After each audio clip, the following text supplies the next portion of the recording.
Welcome back, champions. Today we'll start exercise 3.3. So our first question is given a parallelogram ABCD. Complete each statement along with the definition or property used.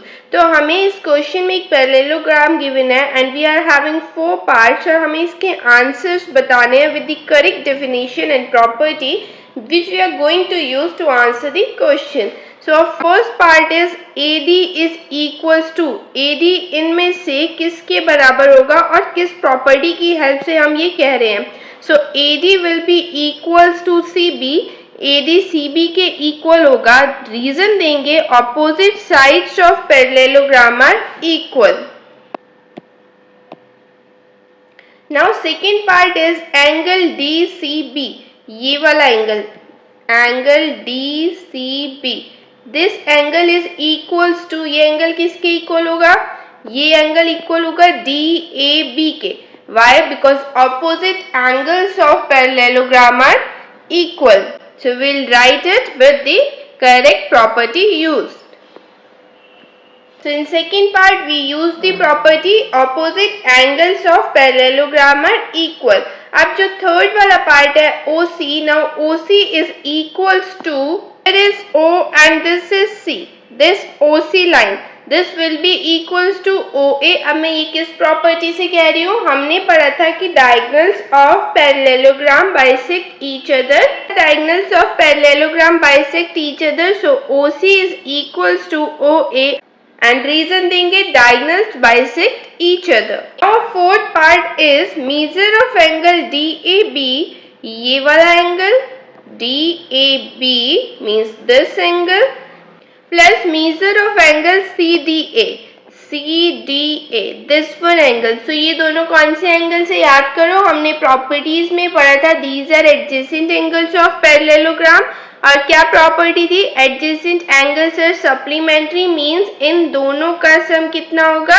180 degree. And in bracket will write the property adjacent angles of parallelogram are supplementary. So here is the solution of all the 4 parts and we have mentioned the property और definition use. तो आपको ये समझ आ गया होगा अच्छे से. अब हम इसका सेकेंड क्वेश्चन सॉल्व करते हैं.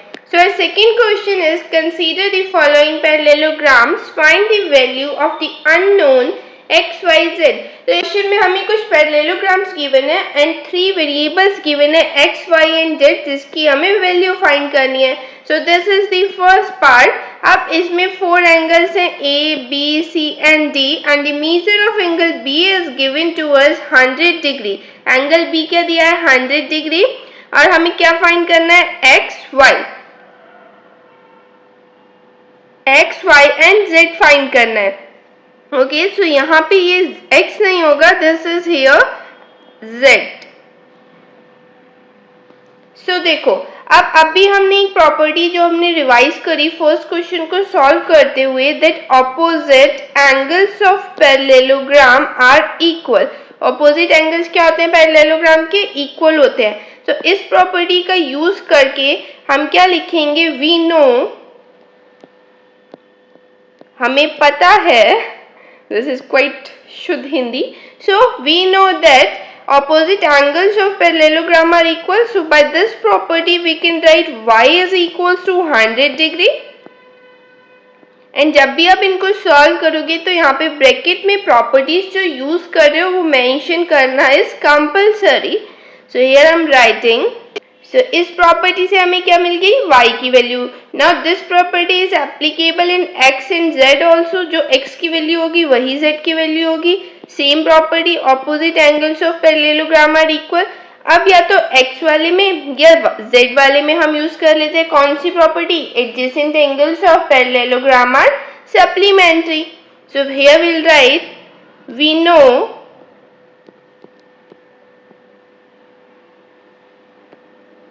know that adjacent angles of parallelogram are supplementary. So we'll write z plus 100 degree is equals to 180 degree. Supplementary का मतलब क्या होता है? 180. सो इन दोनों का सम 180 होना चाहिए. Now z is equals to 180 minus 100 is equals to 80 degree. तो अब z की वैल्यू 80 आ गई तो x की ऑटोमेटिकली 80 हो जाएगी, राइट।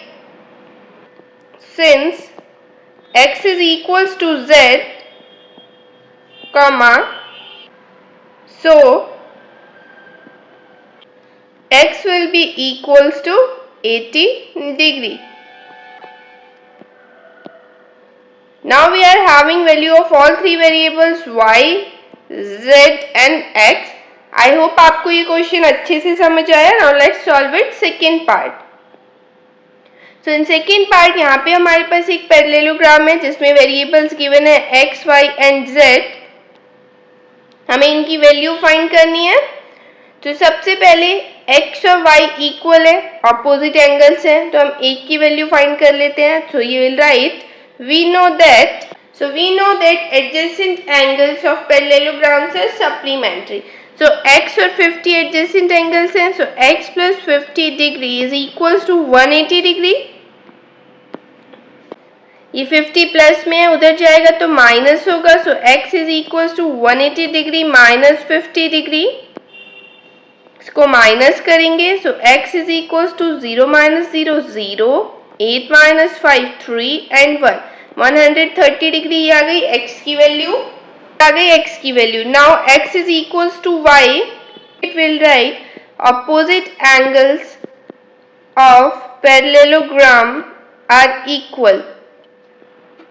तो y is equals to 130 degree. अब एक टास्क बचा है z की वैल्यू फाइंड करना. तो z की वैल्यू कैसे निकलेगी, z और x ये क्या है, कॉरस्पॉन्डिंग एंगल्स है. कौन से एंगल्स है, कॉरस्पॉन्डिंग एंगल्स है. ये हमने लास्ट क्लास में पढ़े थे, आपको याद होगा अच्छे से. when two parallel lines are there और वहां से एक ट्रांसवर्सल जा रही होती है, तो these are the pair of corresponding angles और ये equal होते हैं. So from here we'll get the value of z which will be equal to x. So we'll write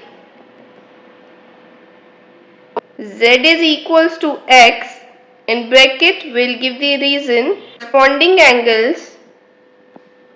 So the value of z is 130 degree. Okay, so from here you got the value of all three variables x, y and z. I hope आपको ये अच्छे से समझ आया. Now let's solve next part.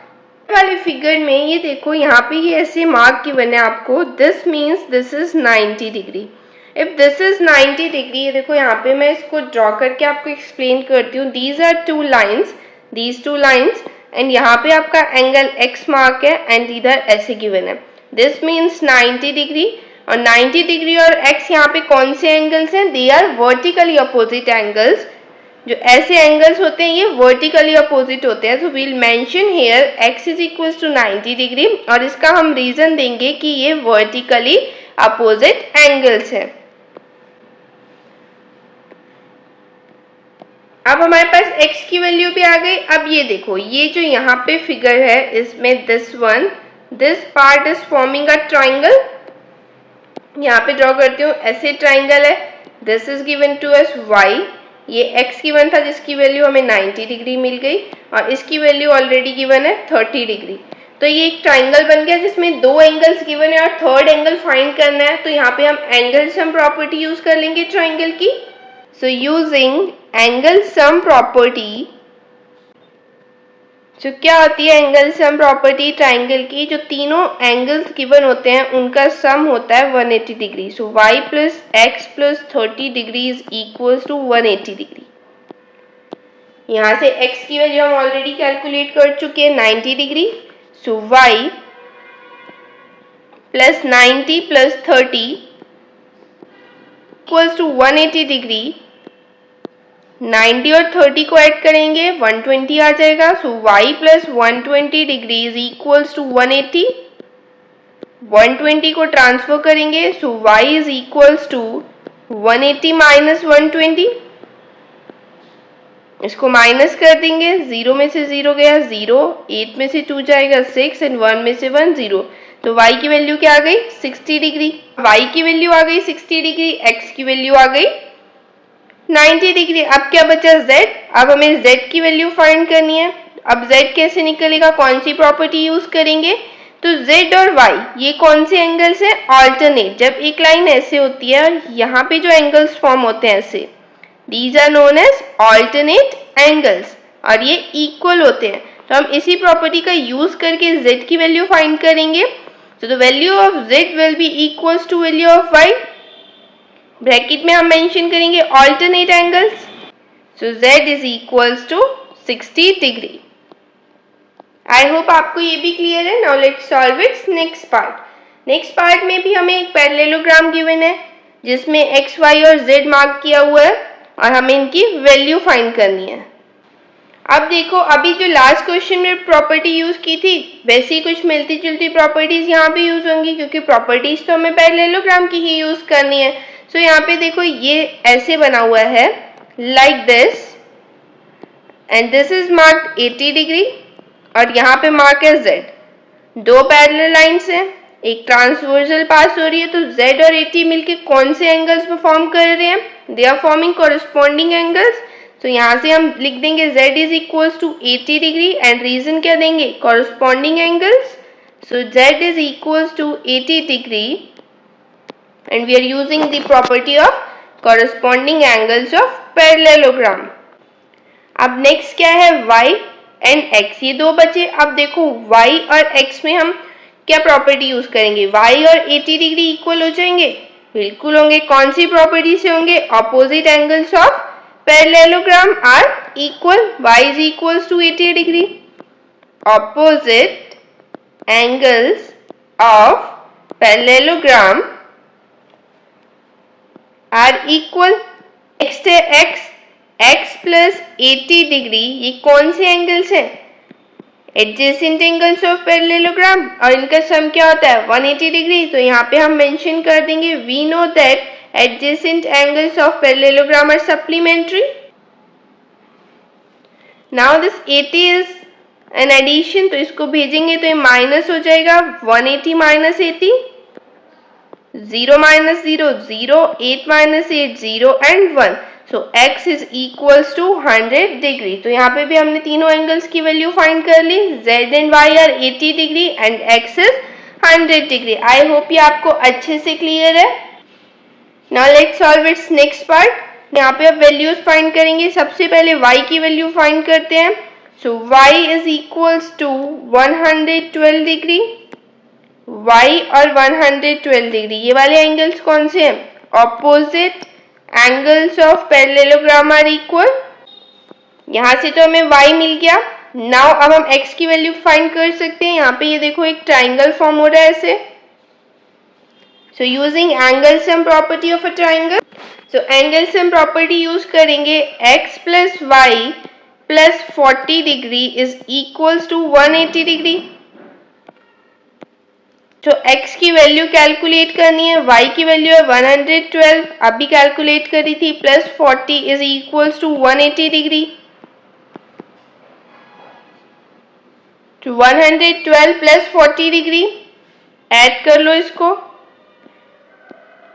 2, 4 plus 1 5 and 1, so x plus 152 is equals to 180. Now we'll transfer 152, so x is equals to 180 minus 152। तो इसको subtract कर लेते हैं, यहाँ से कैरी लेंगे, this will become 7, this will become 10। Now 10 minus 2 8, 7 minus 5 2, 28। From here हमें x की वैल्यू मिल गई 28 डिग्री। अब ध्यान से देखो क्वेश्चन में जो x है और जो z है ये कौन सा पेयर फॉर्म कर रहे हैं? They are forming alternate angles. So z will be equals to x, इसकी वैल्यू क्या हो जाएगी? 28 degree. In bracket we will give the reason alternate angles. So here our second question is completed. Our question number 3 says, can a quadrilateral ABCD be a parallelogram? हमसे पूछ रहे हैं क्या एक क्वाड्रिलेटरल पैरेललोग्राम हो सकता है और इसके 3 सब पार्ट्स गिवन है। तो हम एक एक करके चेक करते हैं। सबसे पहले है first part, angle D plus angle B 180 degree हो। अगर angle D plus angle B 180 degree आएगा तो हम कहेंगे यस, अदरवाइज नो। तो यहाँ पे एक पैरेललोग्राम ड्रॉ कर लेते हैं, इसको नेम दे देते हैं A B C D. So this is a parallelogram और हमारा क्वेश्चन कह रहा है कि ये एंगल बी और एंगल डी को प्लस करने पे 180 डिग्री आ रहा है। और हमें एक प्रॉपर्टी पता है पैरेललोग्राम की, that opposite angles of parallelogram are equal। Angle B और एंगल डी बराबर होंगे। अगर ये दोनों इक्वल है तो हम इस कंडीशन में रख के देख लेते हैं, angle D plus angle B is equals to 180 degree. और दोनों इक्वल होंगे तो दोनों को x सपोज कर लेते हैं। So x plus x is equals to 180 degree. अब ये कितना हो गया 2x। So 2x is equals to 180 degree. अब x की वैल्यू क्या आ जाएगी यहाँ से 180/2 मीन्स 90 डिग्री। अगर एंगल बी और एंगल डी दोनों 90 डिग्री के होंगे तो हम कह सकते हैं yes this is possible. So 90 degree possible है, यस पॉसिबल है। हमारे स्क्वायर में भी 90 डिग्री के एंगल्स होते हैं। So we can say yes, if angle D and angle B are of 90 degree each then ABCD can be a parallelogram. अब second वाले पार्ट में हमें क्या गिवन है, AB is equals to DC equals to 8 centimetre. AB की वैल्यू given है 8 centimetre, ठीक है। DC की वैल्यू गिवन है 8 सेंटीमीटर, ये भी ठीक है क्योंकि ऑपोजिट साइड्स इक्वल होती है। नेक्स्ट हमें गिवन है AD 4 centimetre, okay, and they are saying BC is 4.4 centimetre, BC 4.4 centimetre. ये हमें कुछ मेजरमेंट्स गिवन है एंड दे आर आस्किंग क्या ये क्वाड्रिलेटरल पैरेललोग्राम हो सकता है, तो you will say no and reason दोगे that opposite sides of parallelogram are equal. Opposite sides क्या होती हैं पैरेललोग्राम की, इक्वल होती हैं, but here AD is not equal to BC, so this will not form a parallelogram। अब इसका third part क्या कह रहा है, एंगल A 70 डिग्री और एंगल C 65 डिग्री है। तो हम एक पैरेललोग्राम ड्रॉ कर लेते हैं, A B C and D। इसमें हमें मेजरमेंट गिवन है, एंगल A दिया है 70 degree and angle C given है 65 डिग्री। तो क्या ये पैरेललोग्राम होगा? Again here you will say no, this will not form a parallelogram because reason you will give same जो हमने फर्स्ट वाले आंसर में दी थी, that opposite angles of parallelogram are equal। और यहाँ पे opposite angles, angle A is not equals to angle C। I hope आपको ये क्वेश्चन अच्छे से समझ आया। अब हम फोर्थ क्वेश्चन सॉल्व करते हैं। सो हमारा फोर्थ क्वेश्चन है, draw a rough figure of a quadrilateral that is not a parallelogram but has exactly two opposite angles of equal measure। हमें एक ऐसा क्वाड्रिलेटरल बनाना है जो पैरेललोग्राम नहीं है बट जो उसके ऑपोजिट एंगल्स हैं वो इक्वल है। तो कौन सा फिगर है जिसके ऑपोजिट एंगल्स भी इक्वल हो और वो पैरेललोग्राम भी ना हो? तो काइट। हमने काइट की प्रॉपर्टीज पढ़ी थी जिसके टू ऑपोजिट एंगल्स इक्वल होते हैं और टू नहीं होते हैं। फिगर जिसके ऑपोजिट एंगल इक्वल हो बट वो पैरेललोग्राम ना हो तो काइट होता है। हमने काइट की प्रॉपर्टीज पढ़ी थी जिसमें एक पेयर ऑपोजिट एंगल्स का इक्वल होता है। तो यहाँ पे ये एंगल डी और एंगल बी इक्वल होंगे। Angle D is equal to angle B but angle A is not equal to angle C. और पैरेललोग्राम की प्रॉपर्टी क्या होती है कि उसके ऑपोजिट एंगल के दोनों पेयर इक्वल होते हैं। So you can say kite is a figure two opposite angles of equal measure but is not a parallelogram। I hope ये आपको अच्छे से समझ आए दोनों क्वेश्चंस।